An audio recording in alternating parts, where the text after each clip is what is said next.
There we go, baby. That is how you rebound. That is exactly how you rebound. Oh, I got the hiccups. It's ruining my night. It's ruining my night. I hate the hiccups. I hate the hiccups more than I hate Isaiah Hartenstein. I hate the hiccups more than I hated game 2. Anyways, the Sixers. Ugh. The Sixers win game 3. Joel Embiid drops 50 points. That's a lot of points. That's a lot of points. For a playoff game, that is outstanding. Absolutely outstanding. Obviously, we still got a lot of work to do. We're still down 2-1 in the series. You got to think about it that way. We were down 2-0 in the series. Hey, we got a huge win here, but you cannot afford. You also can't really afford to go down 3-1. I know it's happened multiple times where teams come back from a 3-1 deficit, but you do not want to go down 3-1 just no matter the situation. This was a huge win for the Sixers. A huge win. This was much needed. Much needed. And the first thing I want to talk about, obviously I talked about Joel Embiid first thing because that was well deserved. We'll talk about that a little bit more in a minute. But that third quarter was the greatest Sixers basketball I have ever watched. They could not miss. Joel Embiid. I got the hiccups during that quarter. And it just hasn't gone away. Joel Embiid, draining threes. Just draining threes. Cameron Payne would come in there, drain some threes. Nick Batum was hitting some threes. Maxey was hitting threes.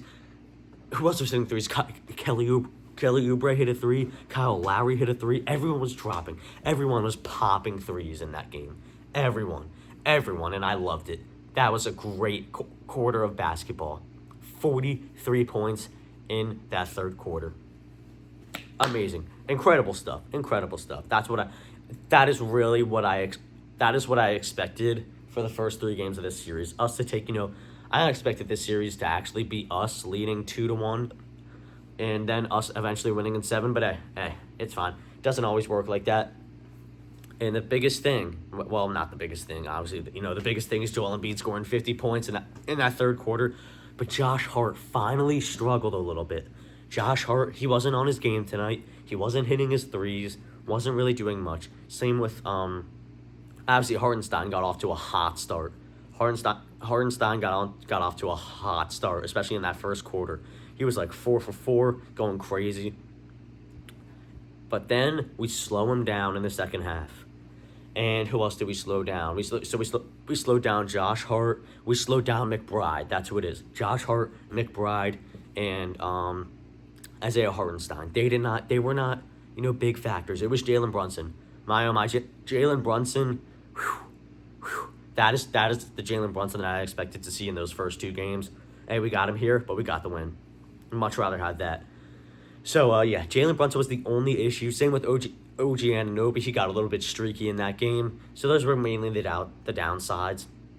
And another downside is that Buddy Hield still sucks ass. When was the last time he scored a point?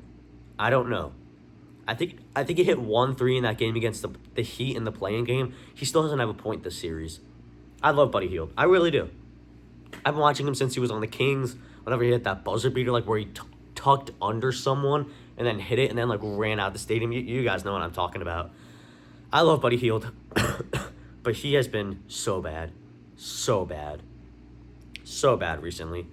But back on the good stuff, Maxey, Maxey had 27, 26, 25, something around there. He was hitting threes. He was getting in the lane. Obviously not his best game this series. I would like to see a 30-point game out of him. But hey, we'll take a win no matter what. Kyle Lowry also very, very effective, and I loved him on the bench. On the bench. He was not on the bench. He was standing up pretty much that whole third quarter, cheering the team on, and that is what we needed. This is the team that I wanted to see when we are down 2-0 in the series. I'm sorry, the hiccups are...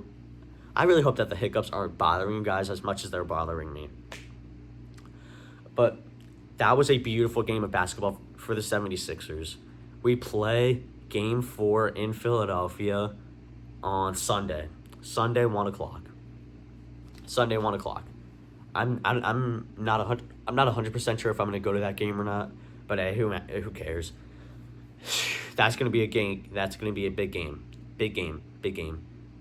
But Joel Embiid, we're just gonna end the video here. Joel Embiid with 50 points. 50 points. Absolutely incredible. This was his best game in the playoffs by far in his entire career. It's not even close. It's not even close. Not even close. He's been having a great series, by the way. On that terrible knee, he scored 30-plus points in every game, I'm pretty sure. And this game, he gets 50. It's incredible. It is incredible what he does. He has like a nerve that was punched like in his eye or something like that. You see him like blinking, like he blinks with one eye and then another eye. It's like nerve damage. Like, what even is that? What even is that? And then literally tears his meniscus, re-injures it again on that unbelievable alley-oop dunk in game 1. I still can't believe that dunk. That was incredible. And he's playing through so much. He's going through so much pain right now. I can't imagine how much pain he is in the morning.